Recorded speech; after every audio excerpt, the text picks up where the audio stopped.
Elon Musk adjusted the strap of his backpack, feeling the weight of the curious gazes around him. Flight 827 to Austin was on time, a rare blessing on a day like this. He wore a simple t-shirt and distressed jeans, trying to blend in with the other passengers. Even billionaires like him sometimes need a little anonymity. Today, he didn't want to draw attention to himself. That's why he'd opted for a modest outfit. Even billionaires get tired of the constant staring, shouting, and selfie requests. He wanted to be just another traveler, slipping through the airport unnoticed. The line for business class was shorter than expected, giving him hope for a smooth ride. He had work to do, emails to review, and some notes to prepare for a presentation later that day. The SpaceX team was counting on him, and he was used to pressure. As he waited, his thoughts turned to the holiday events he had planned after the meeting. He was deeply passionate about providing STEM educational resources to underserved communities, and he imagined the excited faces of the children who would benefit. His moment of tranquility was interrupted by a stern voice. "Excuse me," a woman said, approaching with firm steps.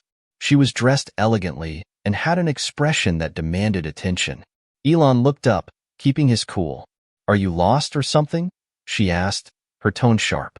Elon didn't respond immediately. He had learned that in situations like this, patience was key. The woman, who he estimated to be in her 40s or 50s, exuded importance. Her hair was impeccably styled, and her makeup was flawless.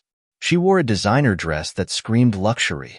"Excuse me," Elon said, keeping his tone neutral. The woman, whom he mentally nicknamed Karen, continued, "This is the business class row. You don't look like you belong here." Elon blinked, unsure if he'd heard correctly. He hadn't come to the airport for a confrontation, especially over something as trivial as his appearance. "I have a business class ticket," he said simply, adjusting his backpack. Karen's laugh was dark, almost hurt. "Right you are," she said, crossing her arms. "Look, I don't have time for games. The economy row is over there." She gestured dramatically to the other side of the boarding area. Elon debated whether it was worth responding. A younger version of himself might have responded sarcastically, but he had learned to pick his battles. "Ma'am," he began calmly, "I promise you, I'm in the right line. There's no need to." But Karen wasn't listening. "Don't lie to me," she interrupted, her voice loud enough to draw a few glances. "People like you always try to hide in places where they don't belong. It's not fair to the rest of us who actually paid for our tickets." The words hung in the air, heavy with accusation. Elon felt the stares intensify, the weight of dozens of eyes on him.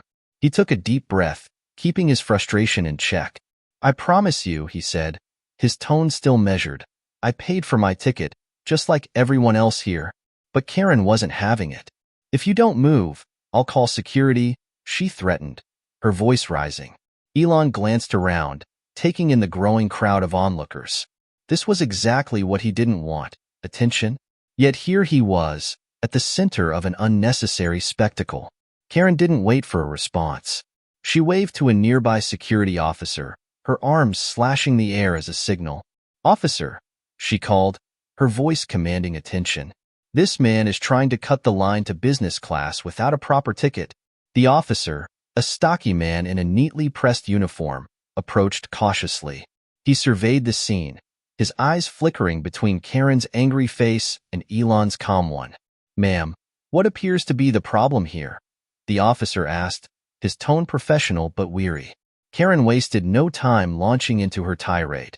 "This man," she said, pointing an accusing finger at Elon, "clearly does not belong here. He is holding up the line and making a spectacle of himself.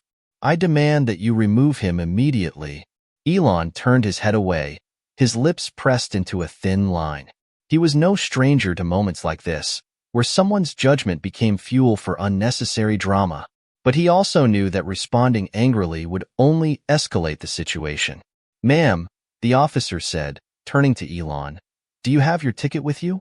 Wordlessly, Elon took a piece of paper from his backpack and handed it to the officer, who unfolded it and examined the details carefully.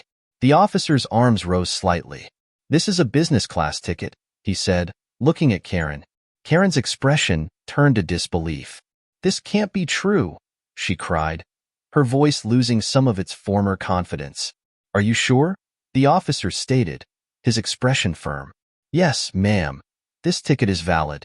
A murmur spread through the crowd. Spirits of recognition began to form as people moved closer, trying to get a better look at the man in the t-shirt. Karen's voice broke as she tried to regain control of the situation. "Well, there must be some mistake. People like him," she trailed off, realizing too late the implications of her words. Elon's patience had reached its limit. He lowered his hood completely, revealing his face to the crowd. Spirits scattered among the onlookers as recognition faded from them. "It's Elon Musk," someone shouted loudly. Karen's mouth fell open.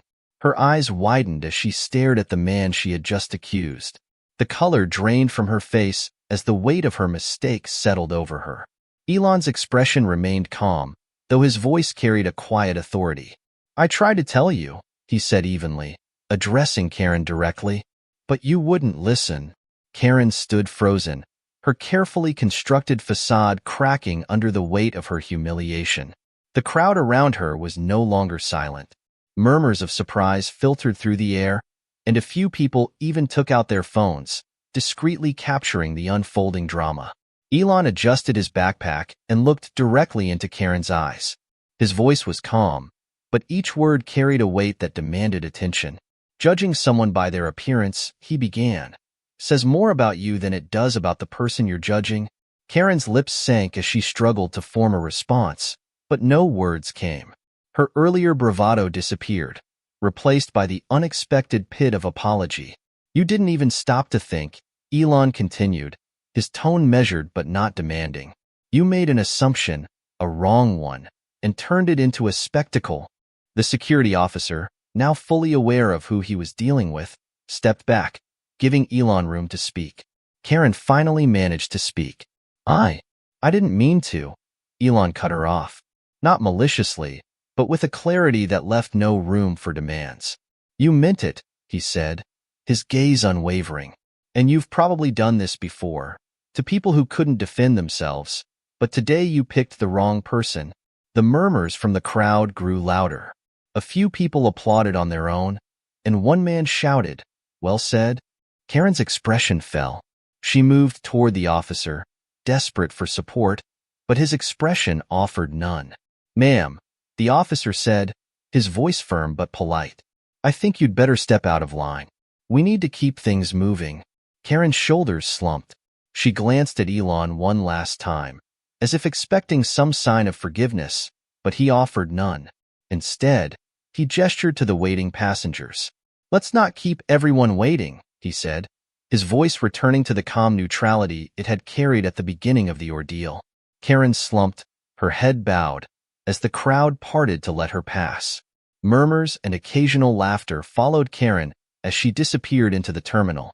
Elon turned to the security officer. "Thank you for handling this," he said simply, retrieving his ticket. The officer nodded respectfully, without further question. As Elon moved forward to board the plane, the woman behind him in line approached. "That was impressive," she said softly. "You kept your cool." Elon smiled softly. "Sometimes all you can do is stay calm," he replied, "but it's important to remind people that their actions have consequences." As Elon settled into his business class seat, he took a deep breath, letting the tension of the confrontation dissipate. The plane was quiet, except for the occasional flicker of passengers stowing their luggage and the snatch of a conversation.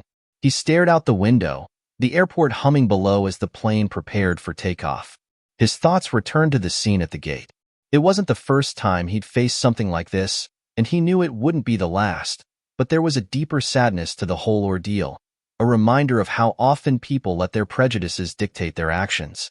The flight attendant approached with a warm smile, offering him a drink. He politely declined, pulling out his tablet to jot down a few thoughts. He was already thinking of ways to turn the encounter into something positive, perhaps a small donation to an organization focused on tolerance and education, or even a quiet meeting with the Tesla team to discuss inclusion initiatives. Outside the plane, a young boy stared out the window, his wide eyes fixed on Elon. His father noticed and said, "Yes, that's Elon Musk."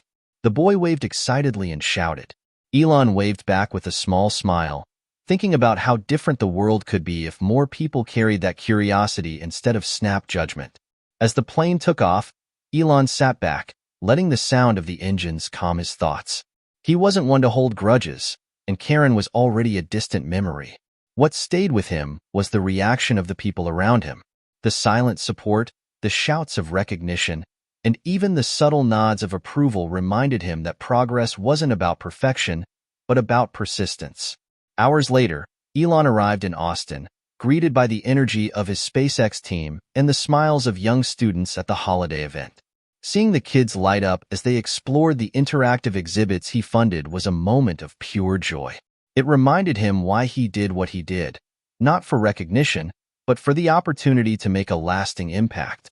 That afternoon, as he signed books for children and talked to parents about the importance of STEM education, one thought remained in his mind. Sometimes the best way to challenge ignorance is not through anger, but through example. By remaining calm and firm, he not only stood up for himself, but showed everyone watching that respect and dignity can silence even the most blatant prejudice. As he left the event, he spotted the boy from the plane with his parents. The boy waved again, and this time, Elon bent down to meet him at eye level. "What do you want to be when you grow up?" Elon asked. The boy smiled. "An inventor like you." Elon smiled, ruffling the boy's hair. "So don't let anyone tell you where you belong. Always believe in yourself." The boy waved, and as Elon walked away, he felt a sense of peace. The day had begun with confrontation, but it had ended with hope. If you like this video and it added something to you, watch the next one. The next video will add more value to you. Don't forget to like it. Your comment is very important. Subscribe to the channel. Recommend this video to a friend and watch the next video.